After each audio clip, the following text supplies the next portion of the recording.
My name is Louis Parnell, and obviously you just all saw me play Herr Schultz in Cabaret. I was the, yeah, can we get a little quiet, please? I'm sorry. I played Herr Schultz in Cabaret, the Jewish character who unfortunately was a victim of the Holocaust. But today we have with us two ladies who are survivors of the Holocaust. We were supposed to have had three ladies, but one of them, it was just too emotional for her, so she left. But we have Gloria Lyon here, who was born in Czechoslovakia. She's 89, and she was in her teens when she went to 7 different camps, including Auschwitz and Bergen-Belsen. But she is the author of a book, which I see she has with her here. It's called Mommy, What's That Number on Your Arm? A-6374. She's also spoken over 1,000 times about the Holocaust experience in schools, yes. There was Rivka, who was not here, and who was also in several camps, but we have Jean Schulman, who is here. She was born in Poland, and you are 94, is that correct? 95. 95. And she was 94. 94. I better listen to your daughter.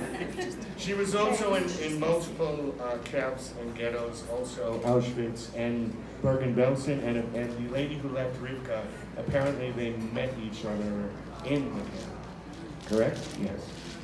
So they all live at the Rhoda Goldman Plaza, which is a Jewish senior living community, and they're here with Emma Davis, their programming director.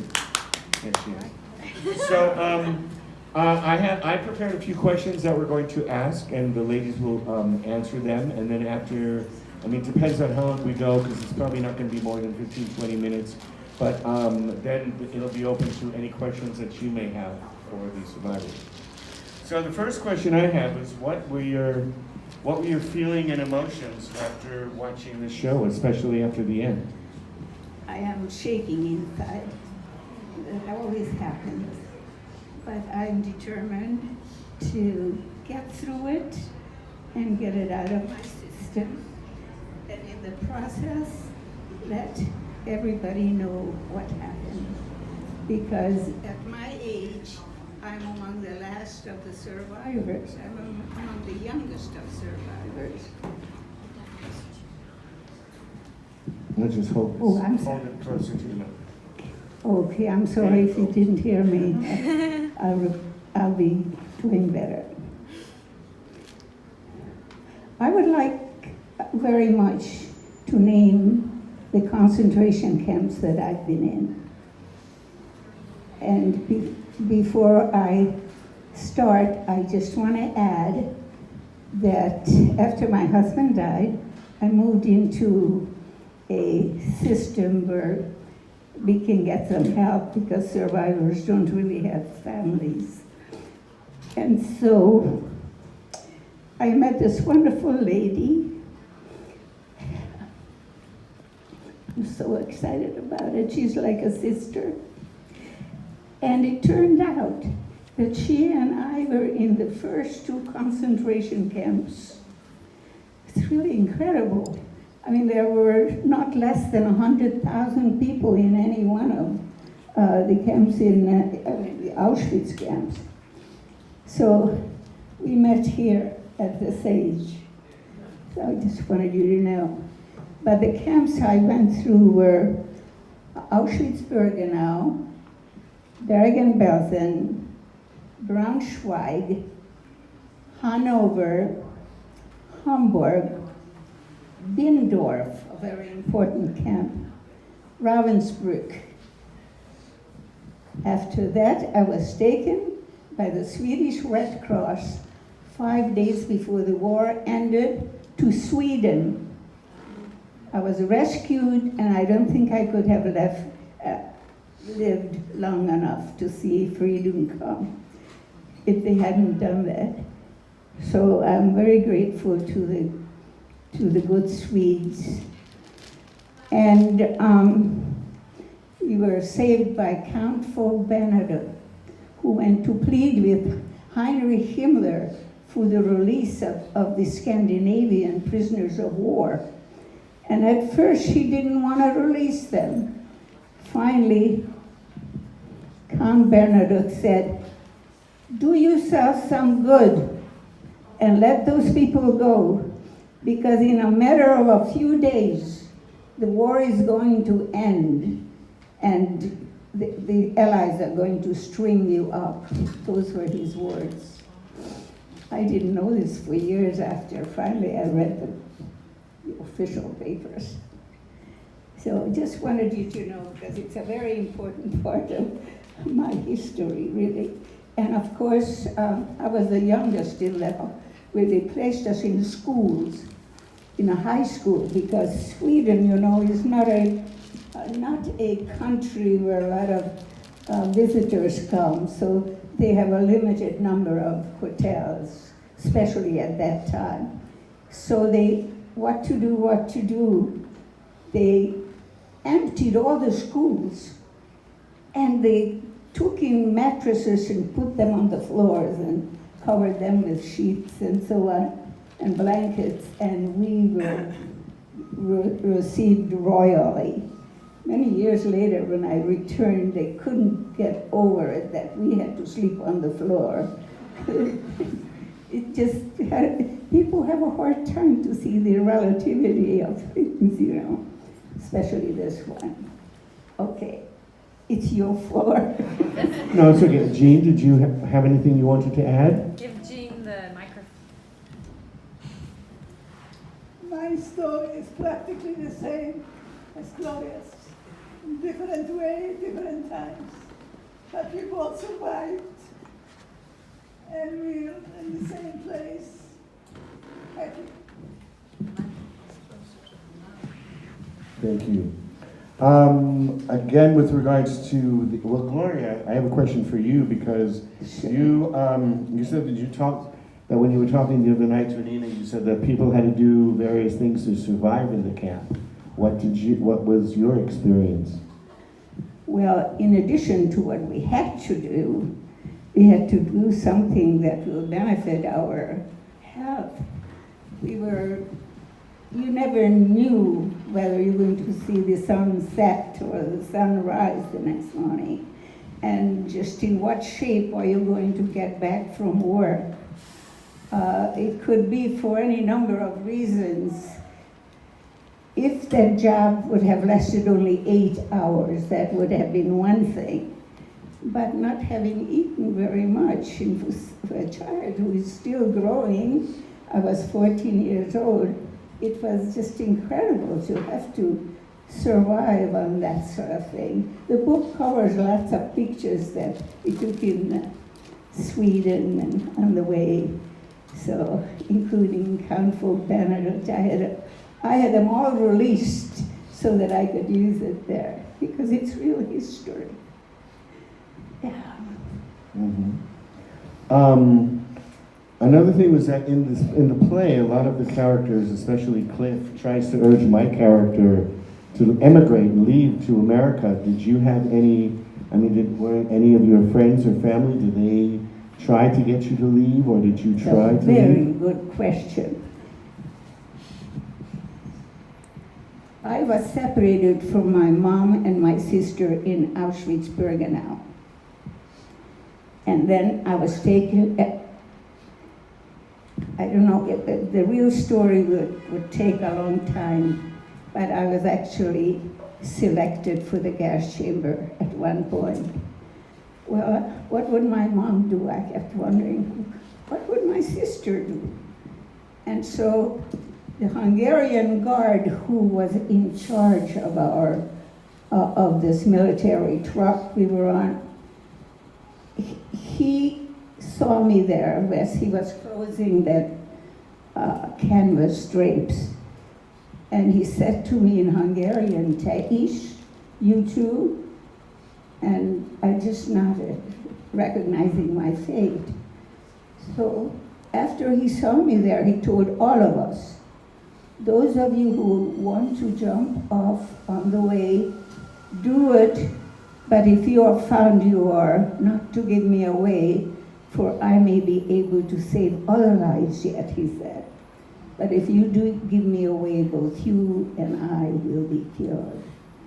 And with that I said, who will come with me? nobody would believe that this would be successful. Where are we going to hide, somebody said. Look, we didn't know. I didn't know. But in a matter of very few minutes, we would be at the gas chamber. So we had no time to really think this through. And I don't think I would be able to do any better than what I did. So I hid in a culvert, and water was running through that culvert. And it was in the middle of winter, January. So I hid there that night, and I knew that they are looking for me. So they couldn't see me, and I couldn't see them, but I heard voices. And I heard a dog. And that's what I was afraid of mostly, the dog. I love dogs and animals. And I was afraid that dog is going to just rip me apart. Anyway, I stayed low, and I heard them coming closer and closer. And pretty soon they passed me. Oh, and I knew that the electric wire fence was not even as far as that other wall that I see from here. And so they just disappeared, and I was not taken, but I knew that I'm not safe. And so that night, I stayed there, and the following day, and the following night. That second night, I just felt if I don't get out, forget about life. So I did. I was totally naked. But what do? You make the best of what your condition is. And I just did that, and soon I ran into a building. I don't want to tell you all of it. I want you to be surprised at what you find in my book. Yes, the book again is called Mommy, What's That Number on Your Arm? A-6374. And that number is the tattoo on my lower left arm, A6374. Most of my friends removed that tattoo on their arms surgically. I wasn't about to have surgery to remove it. I wanted to be sure that I'll be a witness, and that it became very important to me because fewer and fewer survivors were able to do this, to bear witness. So I decided to start teaching the teachers in school. The Board of Education was called in, and they decided that the teachers have to be learning about this, high school teachers, but I was in some junior high also, but mainly high schools and colleges and universities. So what happened really was that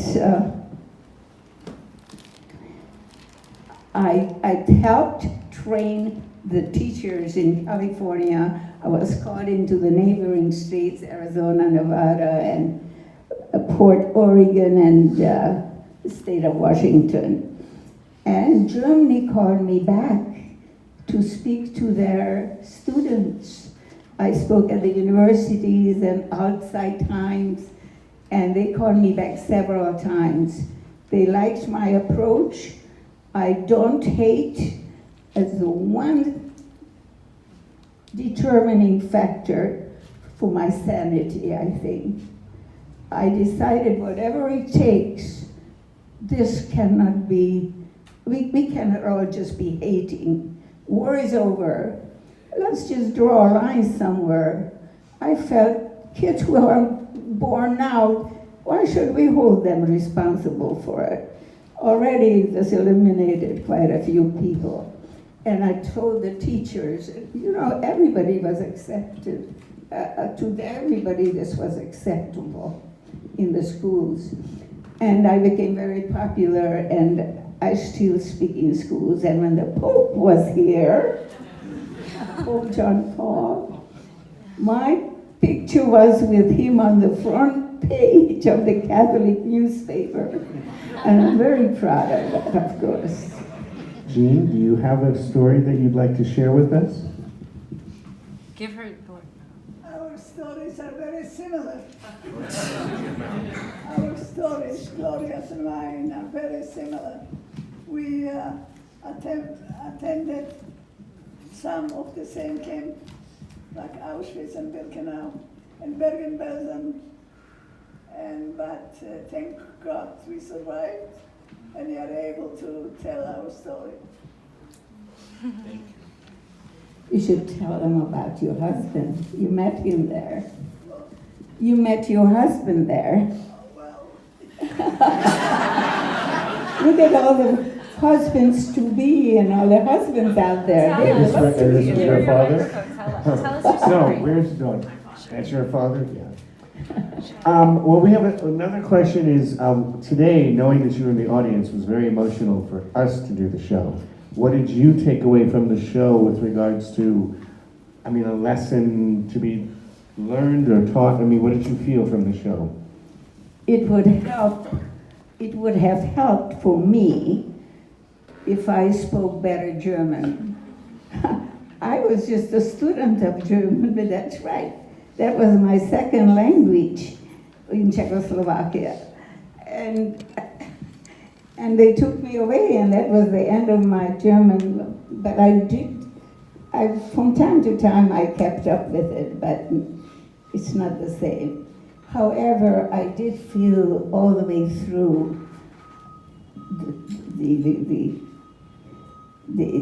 heartbeat of the play and what people had to do. And some of these I heard, I knew. And wherever I was in different camps, we had homosexuals. But I didn't know at the time that they were homosexuals. I didn't know what that pink triangle was, or what are we all had insignias so that the guards could treat us accordingly. And first of all, it signified whether we are a Jew or not Jew. Like, for example, the gypsies, they had a Z on it for Zigeuner, and they just one night cleaned out the entire gypsy camp. There wasn't a dry eye among us. It was very, very sad, because that's the only place where we saw babies. And here the mother would be sitting against the siding of the barracks, men, women, and children together. And you could tell she's trying to help that baby to nurse. And she doesn't have the milk. But she wanted the baby to be exposed to this love between mother and child, very important. So one day, we really loved that camp, because we see not all humanity is under fire. That same day, we heard through the grapevine that all of the gypsies have been eliminated overnight. And it's just incredible. Well, apparently we're starting to run out of time, but I have one last question, and that's as a result of being in the camps and what you experienced then and since. Are you optimistic about the future? Yes, I am. Good. Absolutely. We cannot just give up. No. If we want a good life, we have to work on it. And it's not good, you just work on it more. I absolutely believe in that. And friends, that's a very important point I just made. it was so easy for people to get depressed in the camp. And having been so young, I wasn't aware of everything that they were so sad about. And sometimes we heard what they said, sometimes we didn't. Nevertheless, I said one day to some of them, you know, I wish I could cook like you do, because during the work hours, just to make things interesting, sometimes we had a big party, a make-believe party. And so somebody was responsible for the table or the flowers or the candles, you know, and et cetera, et cetera. And somebody was working on the on the wonderful Shabbat meal that we used to have. And you know, what we can do here is amazing. We can just make believe sometimes. And if we live long enough, we'll have a nice long life, hopefully. Well, thank you. Thank you very much. We've run out of time. A quick question, Amina. I know we're wrapping. Can people talk to them individually if they'd like? I'll be happy to stay.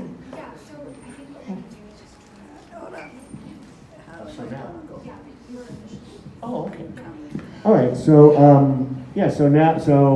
this was 20 minutes of our questions, but now Yes. you have time to, the audience is going to ask you Ask questions, and you will answer them. And I'm going to be released and go and have dinner since I have another show to do.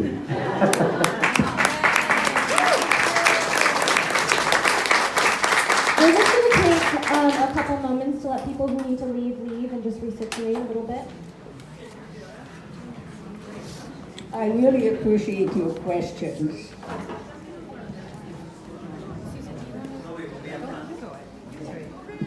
I wrote this in total darkness. Hopefully. Damn it, to get them.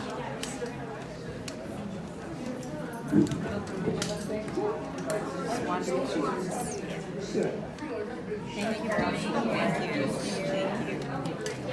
Which way? That way.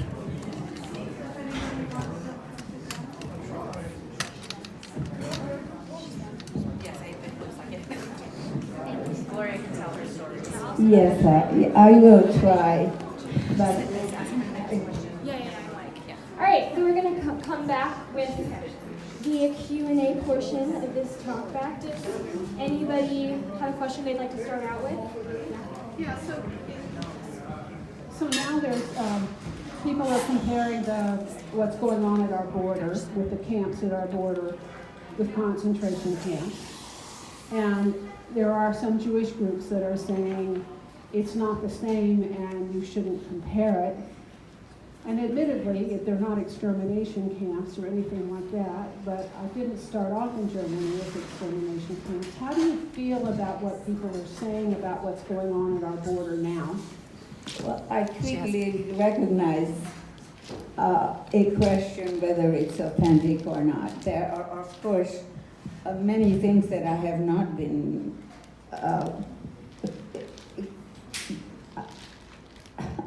that I don't know about.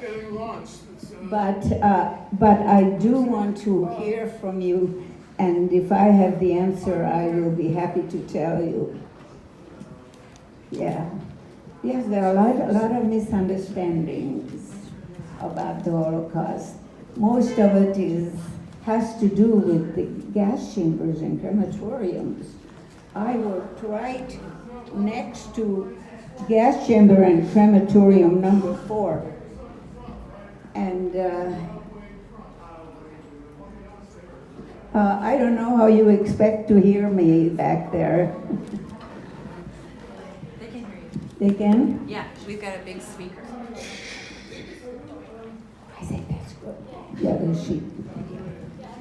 And I was having a little problem with her memory, but she has a lot more to tell you. Does anyone else have a question?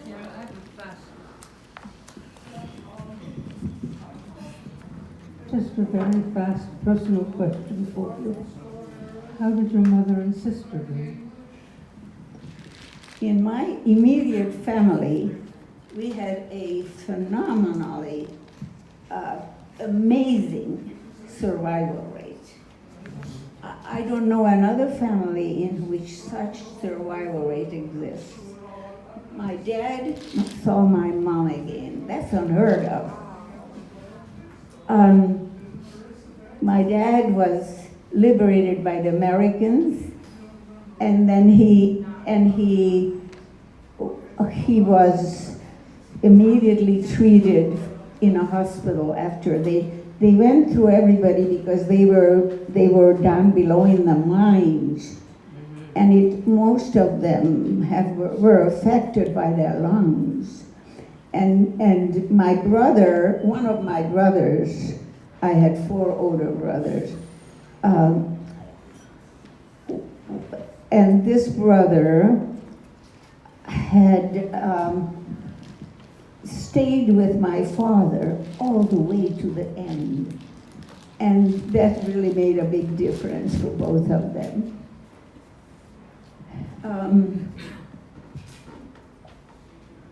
I had, out of the 4 brothers, one was an engineer, and he was in an industrial accident. That doesn't count for this loss. But sometimes I wondered, it's expressed in my book, I don't know whether he would have lived had he had a chance to survive.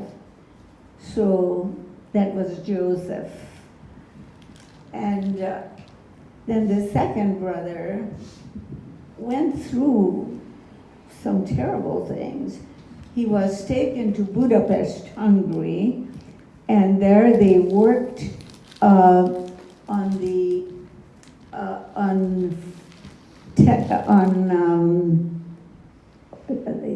these cars called Messerschmitt cars. They were worked on the,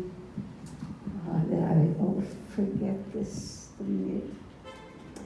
And so, anyway, there were about 10,000 Messerschmitt planes that were bombed, and they quickly broke the windows, and they jumped right into the nearby Danube River, and then his co-worker went with him, and that's how they saved themselves for 2 days. And then they showed up and said, the war is going to be over soon, and we thought you would need us to win it. But obviously, you had to say that in order to just get by. So he survived. So what happened? The family who survived the Holocaust and made it home had a terrible time because the Soviet Union took over our country and they were shut in. They couldn't go, nobody could go in, nobody could come out. I didn't see them. I forgot how many years, but between 1945 and whenever they were liberated, I can't remember the date, but I never saw my mother again. That was my major pain, not seeing my mother again. And she was like everybody's mother in the camp. They didn't keep people her age. She was 48, and 50 was the limit. It's 16 and 50. And you didn't have to prove it, but they took everything from us, so I couldn't prove that I was right either. So I passed it. And of course, right after we arrived, they lined us up. I had long hair, braids up front, 2 braids.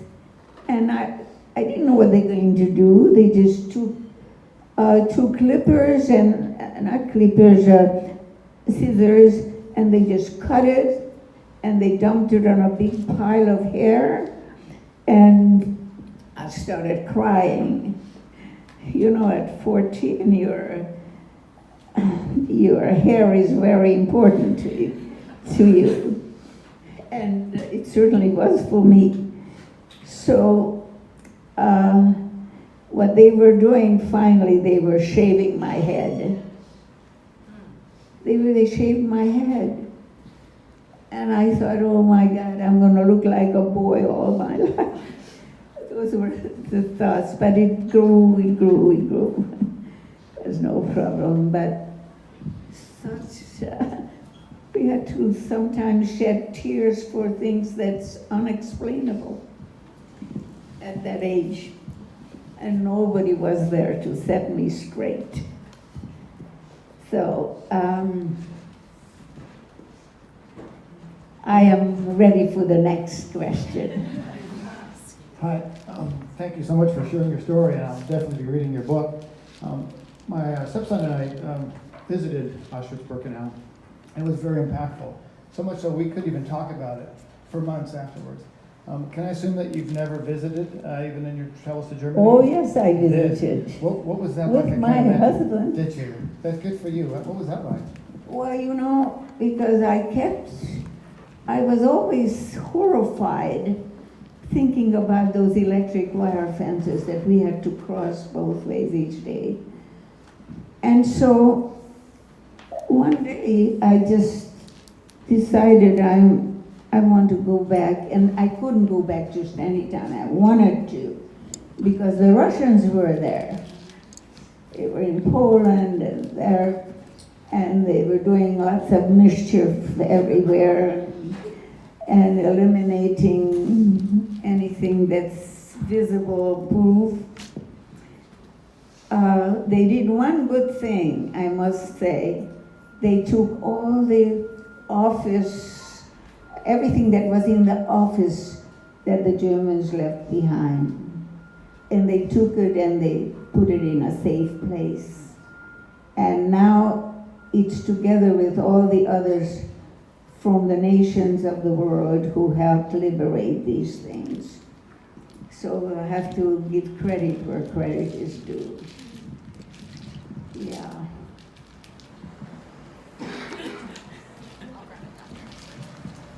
I don't have a question. I'm just part of the creative team and the cast, and I just want to really thank you because you're such a great teacher about the capacity that humans have to survive and the strength that we carry, especially to forgive and to move on and to heal, because we all have our pain and it's not comparative, but thank you so much for teaching us what our capacity is to move forward and the light that we all carry. And thank you for choosing the light. You are welcome. My pleasure. And really, the world needs still a lesson. We need to really learn not to hate people. My gosh. Never mind. I could just go down a long list. I have so much in my book. I think we have another question. Yes, I really appreciate your story, and I'm so glad you're here. You said you spent a lot of time speaking to American high school students about your experience. I just wondered how that went. It's so important to do. When I was in high school, they didn't tell us anything about this, but Right. so, yeah. So. Oh, right, they didn't teach the children anything about this. And so I complained. I went down to the Jewish Community Relations Council, and I said, you know, I'm the youngest probably. Maybe there are a couple of others who are maybe a little bit younger. But pretty soon there will be, who's going to teach the Holocaust?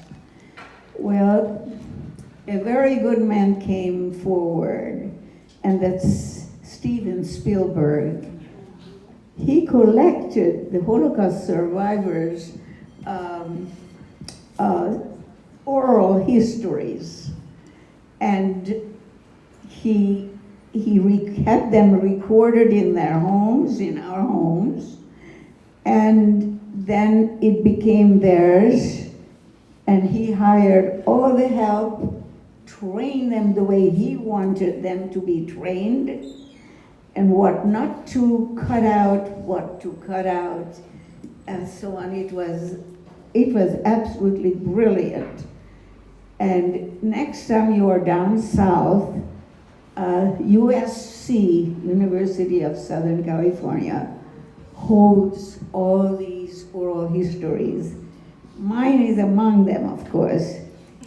And a year ago, January, I had a letter from them that mine was among the first 1,000 oral histories that was taken out to be completed from beginning to end, because there are so many that it would take so long that they're afraid there may not be survivors to straighten out the facts. So my story has been roaming around in various universities of the world. Now, last January, I had another letter from them, and I was just tickled pink. They said that my oral history was again taken out because I was in 7 camps. You see, the more the experience, the more you know about the more you saw. That is a fact. And so it was that the United Nations were the first to play it in Washington, D.C. And so it's on its way to do good. And that really does me good, my heart. Yes. I'm just wondering, why and how were you transported among the 7 camps? I beg your pardon? How did you go to 7 camps? And why? Oh, I wish I knew. Yeah, I wish I knew. That's a good question. Well, I can only conjecture, and I think you ought to know that I only think this. It could be, it couldn't be. It was toward the end of the war, and the Allies had made tremendous gains in some places. And there was a day back about 40, back about,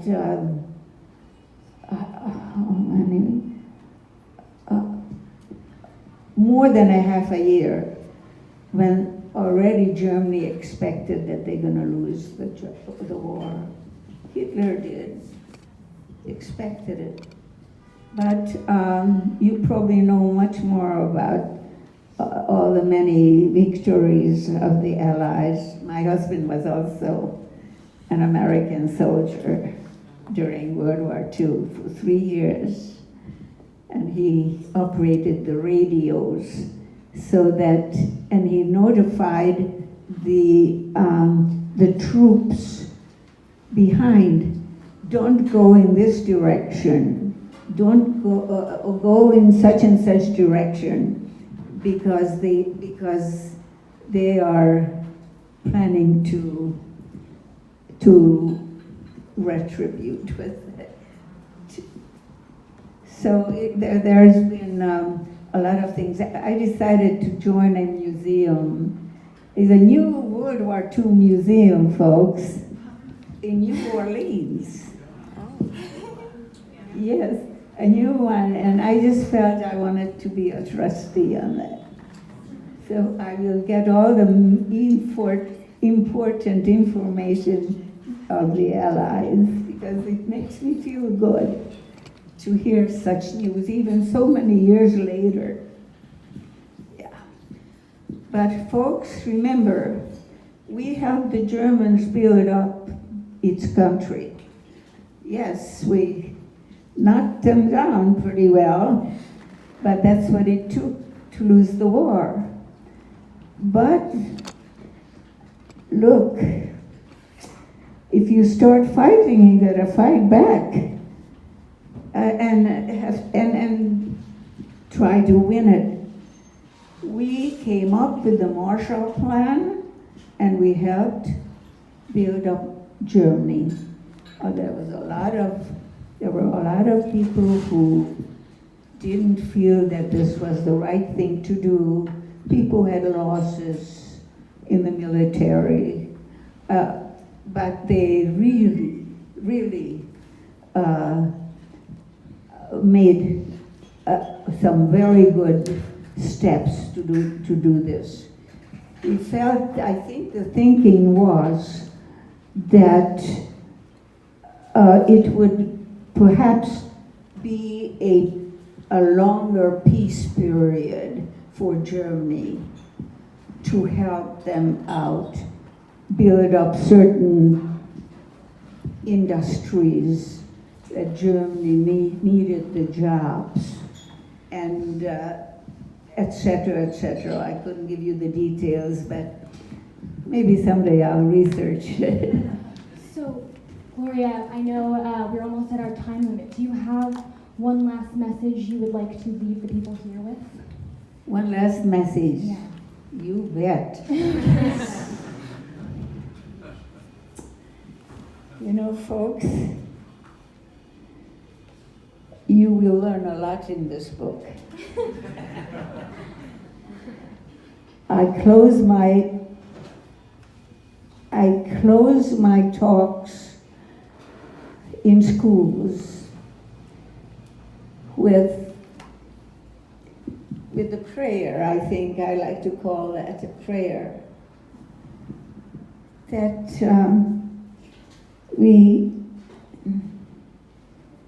That we opt for peace, and that we hope for peace, and that we must remember that we are all equal. The Holocaust must never become a sad page in a history book, easy to skip and forget. No, we must always remember that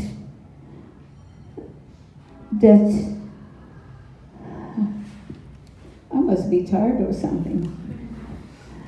But it's very important that we do remember that the Holocaust is one very good example of how human beings can be affected. If we can do it to one people, we can do it to another and another and another. No, we must not make exceptions. We must make the exceptions within us. We are all God's children. When I think back of what I saw at Bergen-Belsen, folks, it took the English, I don't remember how many tractors to scrape together all the dead. And there are all these mass graves. I revisited every one of my camps.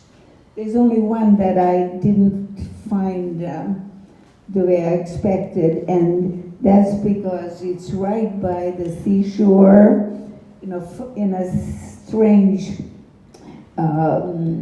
shape, and that whole area became a land. They built factories for workers. What is that called? I'm sorry, I can't remember the word. But it is to help the people who are left behind to build up what's necessary for the area. Thank you very much. Thank you so much. It's such an honor to be in